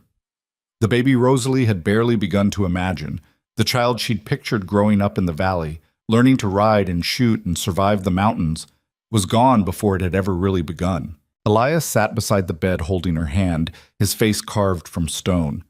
He hadn't spoken since Mary confirmed what they both already knew, just sat there, gripping Rosalie's fingers like he could anchor her to the world through sheer force of will. "I'm sorry," Rosalie whispered. "I'm so sorry." "Don't," Elias said roughly. "Don't apologize. This isn't your fault." "I should have been more careful, should have rested more, worked less." "Mary said it wouldn't have mattered," Elias interrupted. "She said sometimes these things just happen, especially with first pregnancies. There's nothing you could have done differently." But Rosalie heard the grief beneath his words, saw it in the tight line of his jaw. He was thinking about Sarah's lost pregnancy, about the pattern of loss that seemed to follow him no matter how hard he tried to build something lasting. "We can try again," she offered weakly. "When I'm healed, we can—" "I don't want to talk about trying again," Elias said, and his voice cracked. "I just want to grieve what we lost. Is that all right?" Rosalie nodded, her own tears finally breaking free. They cried together in the gray morning light, mourning a future that would never be and a child they'd never get to know. Mary stayed for 3 days, helping with the household work while Rosalie recovered physically. The emotional recovery would take much longer. The valley rallied around them with the quiet support that frontier communities specialized in. Thomas Fletcher came by to help Elias with the cattle. Other ranchers' wives brought food and supplies. No one demanded explanations or offered platitudes. They just showed up and worked and let their presence speak for them. "This is what community means," Mary told Rosalie on the 3rd day, as they sat on the porch watching Elias mend fence with Thomas. "Not just fighting off bad men like Granger, but carrying each other through the losses too." "I don't know how to accept help," Rosalie admitted. "I've spent so long surviving alone." "You're not alone anymore," Mary said gently. "And the sooner you accept that, the easier it'll be to heal." October arrived with the first frost, and Elias postponed the cattle drive another week to make sure Rosalie was strong enough to be left alone. She assured him repeatedly that she was fine, but he insisted on having Mary check on her daily before he'd even consider leaving. Finally, on a crisp morning when the mountains were dusted with fresh snow, Elias prepared to depart with 50 head of cattle and Thomas Fletcher as his riding partner. "Are you sure you're ready for this?" he asked Rosalie, for what felt like the 100th time. "I'm sure," she said firmly. "We need the money from the cattle sale, and I'm perfectly capable of managing the ranch for a week. Mary will be here every day." "I know." "And you promised you'd rest, not try to do heavy work." "Elias," Rosalie interrupted, taking his face in her hands, "I know you're scared. I'm scared too, but we can't live our lives in fear of what might happen. We have to keep moving forward." He rested his forehead against hers, breathing deeply. "I love you, and I will come back to you, I promise." "I know you will." She stood on the porch and watched him ride away with the cattle, the herd moving like a slow river across the valley floor. Even after they disappeared from view, she stayed there, feeling the autumn wind bite through her shawl, and listening to the sounds of the ranch settling into quietness. She was alone again. But this time it felt different. This time she knew it was temporary. Elias would come back just like he promised, and they would rebuild what they'd lost, slowly and carefully, one day at a time. The first few days passed peacefully enough. Rosalie tended the remaining livestock, maintained the cabin, and spent her evenings reading by the fire from Elias's small collection of books. Mary visited as promised, bringing news and company and the reassurance of another woman's presence. But on the fourth night, Rosalie woke to the sound of horses in the yard. Multiple horses, moving quietly like they didn't want to be heard. Her heart immediately began to race. Elias wouldn't be back for at least 3 more days. Mary didn't ride at night, and no friendly visitor would approach in stealth.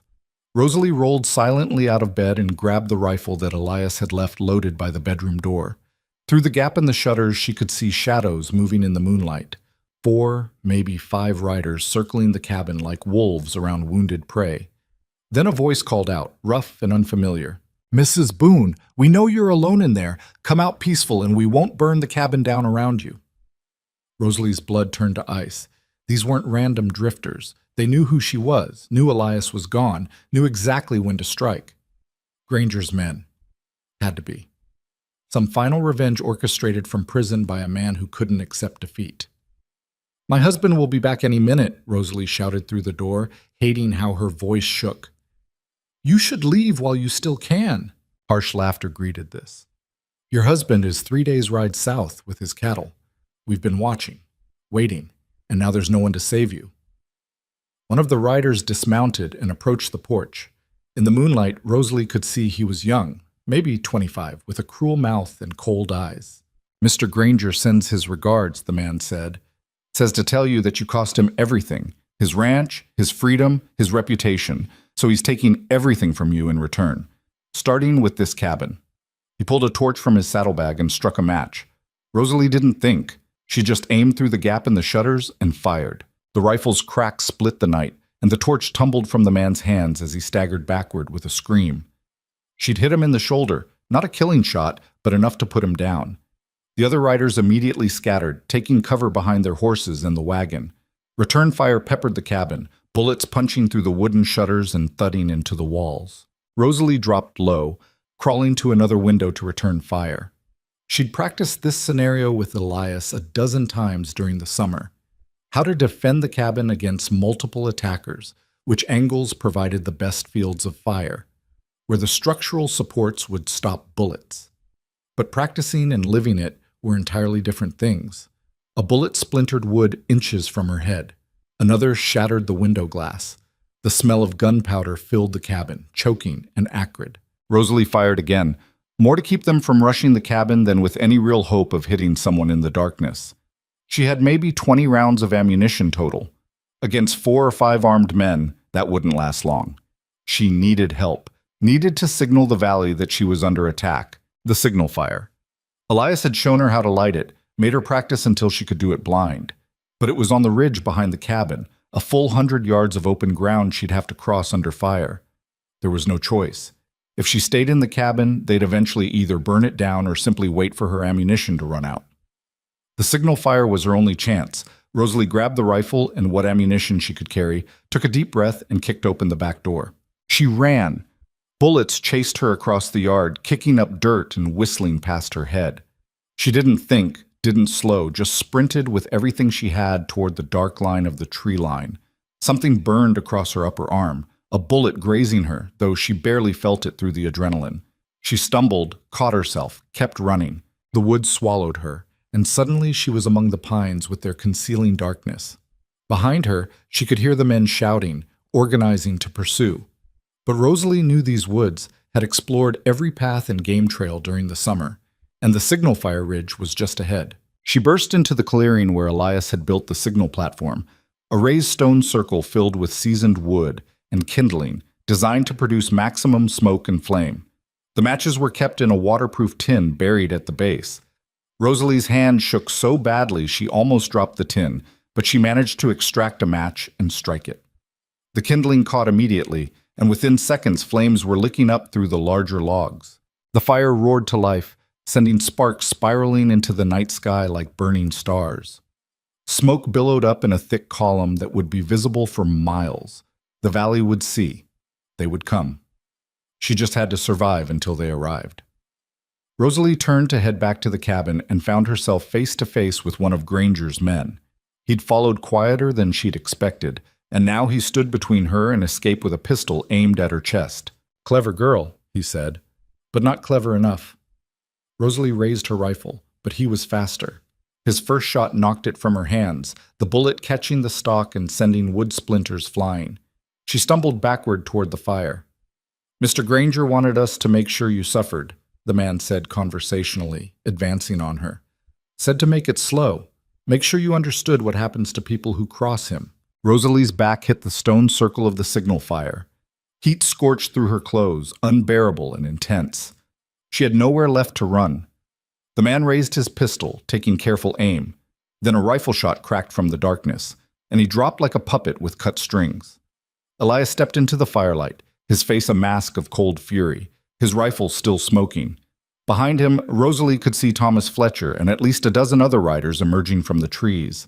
"Are there more?" Elias demanded, his eyes never leaving Rosalie's face. "3 more," she gasped. "Maybe 4. At the cabin." Thomas and his men immediately spread out, moving to surround the property. Within minutes, gunfire erupted again, but this time it was short-lived. Granger's remaining men, outnumbered and outgunned, either surrendered or fled into the darkness. Then Elias was there, pulling Rosalie into his arms with a desperation that bordered on violence. "I saw the signal," he said roughly. "We were already riding back. I had a bad feeling, couldn't shake it. Told Thomas we needed to turn around. And then we saw the fire, and I've never ridden so hard in my life." "I'm okay," Rosalie said, even though she was shaking so hard her teeth chattered. "I'm okay."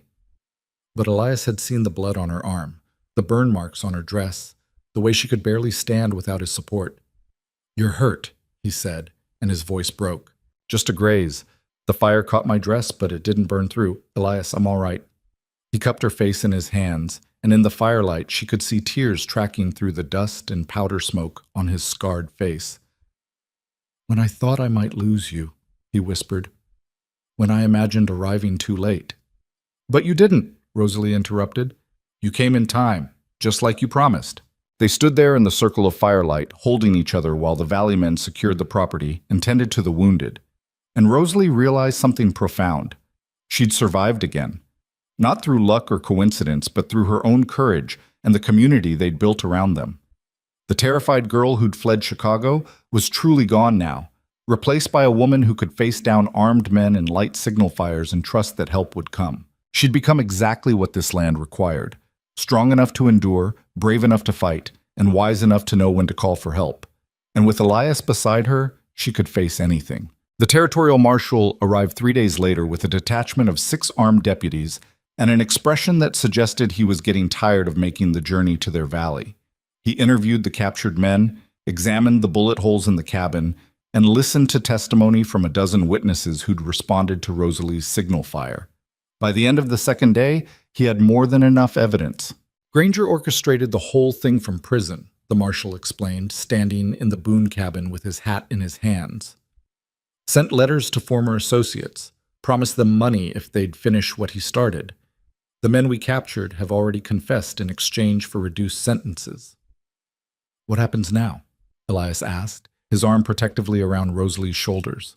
"Granger gets additional charges: conspiracy to commit murder, attempted arson, assault with intent to kill. He won't see daylight outside prison walls for the rest of his natural life." The marshal's weathered face softened slightly. "And I'm recommending that the territorial governor provide compensation to you both for what you've endured. Your testimony helped put away one of the most dangerous men in Montana territory. That deserves recognition." After the marshal left, Elias and Rosalie stood together on the porch, watching the sunset paint the mountains in shades of gold and crimson. The cabin behind them bore the scars of the attack: bullet holes in the walls, shattered windows, burn marks where a torch had scorched the porch.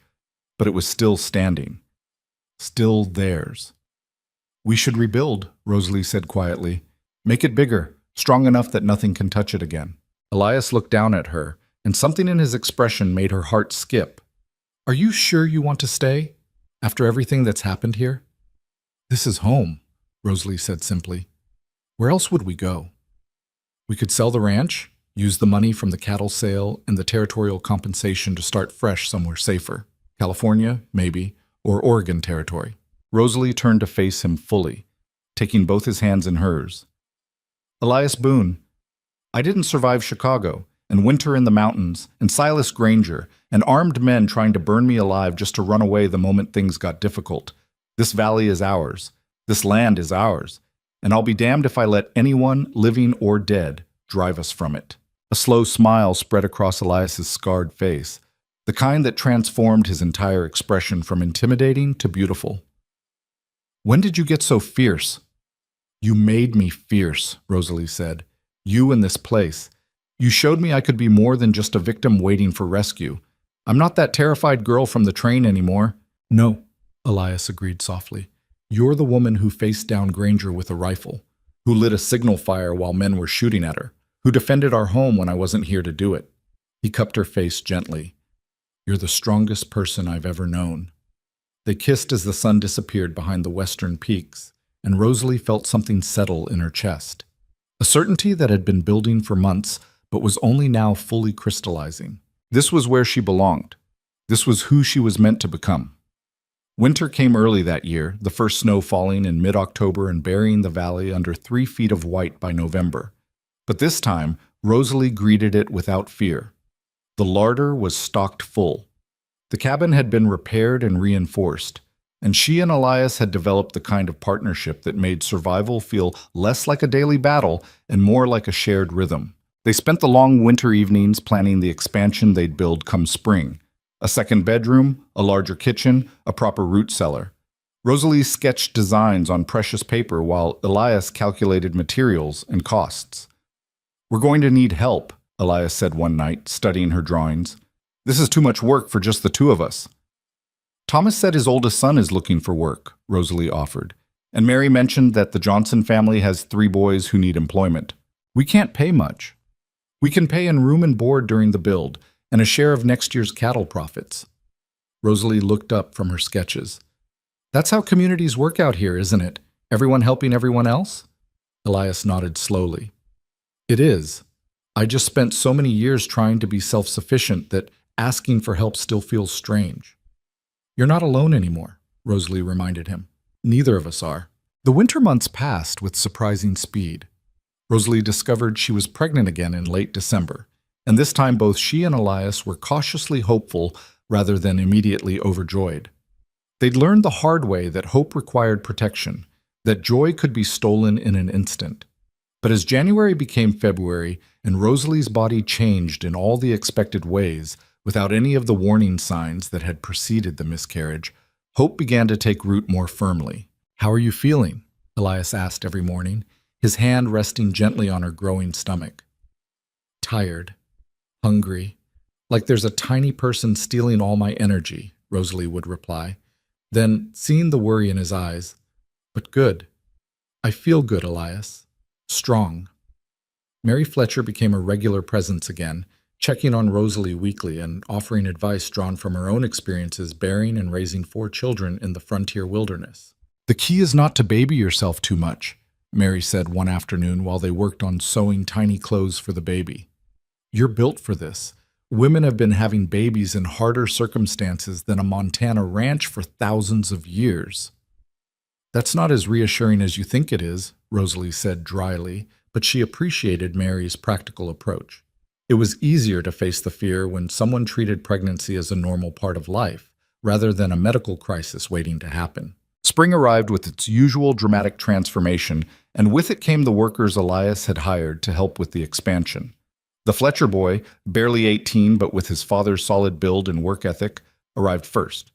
Then the 3 Johnson brothers, ranging from 16 to 22, all eager to earn their keep and learn ranching from Elias. The cabin became a construction site. Walls came down and went back up in new configurations. The roof was raised to accommodate a full second story. Windows were added to bring in more light. And through it all, Rosalie managed the expanded household, cooking for 7 instead of 2, organizing the work, and keeping the ranch running while Elias focused on the build. She was 5 months pregnant by then, her belly round enough that she could no longer hide it under loose clothes. The workers treated her with careful respect, jumping to help whenever she lifted anything heavier than a cooking pot. "I'm pregnant, not made of glass," she told them repeatedly, but secretly she appreciated the concern. After losing the first baby, every day that this one survived felt like a small miracle. By June, the new cabin was complete. twice the size of the original, with real glass windows, a stone fireplace that could heat the entire structure, and a bedroom on the second floor that would eventually belong to their child. Standing in the main room with sunlight streaming through the windows, Rosalie felt tears prick her eyes. "It's beautiful," she whispered. Elias came up behind her, wrapping his arms around her expanded waist. "It's home," he corrected. "Our home, built to last." The baby came in late July during a thunderstorm that shook the valley with rolling thunder and lightning that turned the night to silver. Mary Fletcher arrived just after Rosalie's water broke, took one look at the situation, and immediately started barking orders at Elias. "Boil water, get clean towels, then get out of my way and let me work." Elias looked torn between obeying and staying by Rosalie's side. She made the decision for him. "Go," she gasped between contractions. "I need you to trust Mary to handle this." The birth was long and difficult. Hours passed in a blur of pain and exhaustion, and Mary's calm, steady voice guiding Rosalie through each contraction. Outside, the storm raged. Inside, Rosalie fought the hardest battle of her life.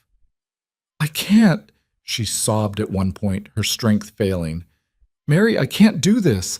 "Yes, you can," Mary said firmly. "You're the woman who survived Chicago and defeated Granger and defended this ranch alone against 5 armed men. You can do anything. Now push." Rosalie pushed and pushed and pushed. Until finally, as dawn broke and the storm passed, a baby's cry split the air. "It's a girl," Mary announced, her weathered face splitting into a huge smile. A beautiful, healthy baby girl. She placed the tiny, squalling infant on Rosalie's chest, and Rosalie looked down into the scrunched red face of her daughter and felt her heart expand beyond anything she'd thought possible. "Elias," she called weakly. "Elias, come meet your daughter." He was there in seconds, his eyes red-rimmed from lack of sleep and wet with tears. He stared at the baby like she was the most precious thing he'd ever seen. "She's perfect," he breathed. "She's absolutely perfect." "What should we name her?" Rosalie asked. Elias was quiet for a long moment, his scarred fingers gently touching the baby's tiny hand. When he spoke, his voice was thick with emotion. "Sarah," he said, "for my first wife, who would have loved her. And Rose for you, because you're the strongest woman I've ever known." He looked up at Rosalie. "Sarah Rose Boone, if that's all right with you." "If that's—" Rosalie thought about the woman she'd never met, the one who'd loved Elias first and taught him it was possible to build a life in harsh country. About the Rose she'd been named for by her own mother, before death and cruelty had tried to crush all the beauty out of her life. "Sarah Rose," she repeated softly. "It's perfect." The first few months of parenthood were harder than anything Rosalie had experienced. Sleepless nights, endless feeding, the constant worry that something would go wrong. But she and Elias navigated it together, taking turns walking the floor with a fussy baby, supporting each other through exhaustion and doubt. And gradually, Sarah Rose grew from a tiny, helpless thing into a baby who smiled and cooed and grabbed at everything within reach. She had Elias's storm-gray eyes and Rosalie's stubborn chin, and watching her discover the world filled Rosalie with a fierce protectiveness she'd never imagined possible. "I will never let anyone hurt you," she whispered to her daughter one night while nursing her by the fire. "Never let anyone make you feel small or worthless or afraid. You're going to grow up knowing you're loved and safe and free." Elias, listening from the doorway, smiled. She's going to be just like her mother, fierce and brave and utterly unstoppable. "Is that what you think I am?" Rosalie asked, looking up at him. "That's what I know you are." Autumn arrived with its usual golden beauty, and the valley prepared for winter again. But this year, there were no threats from powerful men who wanted their land, no armed attackers in the night, just the ordinary challenges of frontier life: cattle to manage, food to preserve, a cabin to winterize, and a baby girl who was crawling now, getting into everything with fearless determination. The territorial governor's compensation arrived in November, a sum large enough to make both Rosalie and Elias stare at the bank draft in disbelief. "We could buy more cattle," Elias said slowly. "Expand the herd, build a bigger barn. Or we could set it aside," Rosalie suggested. "Save it for Sarah Rose's future, make sure she has opportunities we never had." They compromised, using half for immediate improvements and half for long-term security. The ranch was flourishing now, their reputation as honest, hardworking people spreading throughout the territory. Other ranchers sought Elias's advice. Women came to Rosalie for help with difficult pregnancies or newborns, recognizing her as someone who'd survived and thrived despite the odds. The community that had formed to fight Granger had become something permanent and precious. A network of families who looked after each other, celebrated together, and weathered hardships as a united force. Mary Fletcher said it best one afternoon while visiting Rosalie and playing with Sarah Rose. "You know what you two did?" she said, watching the baby grab at her fingers. "You showed everyone else in this valley that we're stronger together than we ever could be alone. Before you came, folks kept to themselves, minded their own business, didn't want to get involved in other people's troubles. But you forced us to stand together, to be community instead of just neighbors." "We didn't do it alone," Rosalie protested. "Everyone helped because you gave us a reason to help," Mary interrupted. "Because you showed us what was possible when good people refused to be intimidated by bad ones." 2 years after stepping off the train in Silver Ridge, Rosalie stood on the porch of her home watching the first snow of winter fall across the valley. Behind her, the cabin glowed with warmth and light. Inside, Elias was playing with Sarah Rose, making her giggle with delight. The mountains that had once seemed cold and merciless now stood as witnesses to everything they'd survived and built together. The valley that had been terrorized by Granger's ambition was peaceful now, protected by the community they'd forged through adversity. And Rosalie herself was transformed beyond recognition. The frightened girl who'd fled Chicago with nothing but a worn suitcase and desperate hope was gone completely. In her place stood a woman who could deliver a breech calf, preserve enough food to last a brutal winter, and shoot straight enough to put fear in the hearts of men who underestimated her. She'd become exactly what the frontier required, and more than she'd ever dreamed possible. Elias came out to join her, wrapping a blanket around her shoulders against the cold. "What are you thinking about?" he asked. "How far we've come," Rosalie said softly. 2 years ago, I was running from everything. Now I'm not running anymore. I'm home." "We're home," Elias corrected, pulling her close. "And we're never leaving." From inside the cabin, Sarah Rose called for her parents in the imperious tone of a 1-year-old who knows she's loved beyond measure. Rosalie smiled and turned to go inside, but paused for one last look at the valley spread below. At the ranch they'd built, the community they'd helped forge, the life they'd created from nothing but determination and hope. The snow continued to fall, soft and silent, covering the world in white. Winter was coming, as it always did.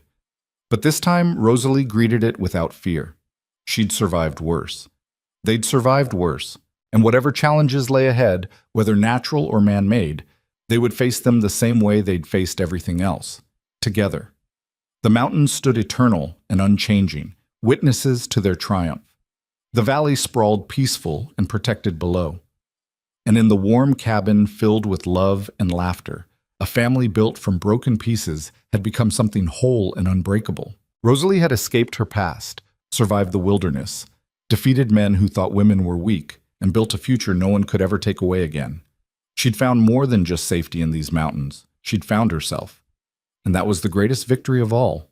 Years would pass, and Sarah Rose would grow tall and strong, learning to ride and shoot and survive the frontier with her parents' combined strength and wisdom. More children would come. 2 boys born in quick succession, filling the cabin with noise and chaos and joy. The ranch would expand, prosper, become one of the most successful in the territory.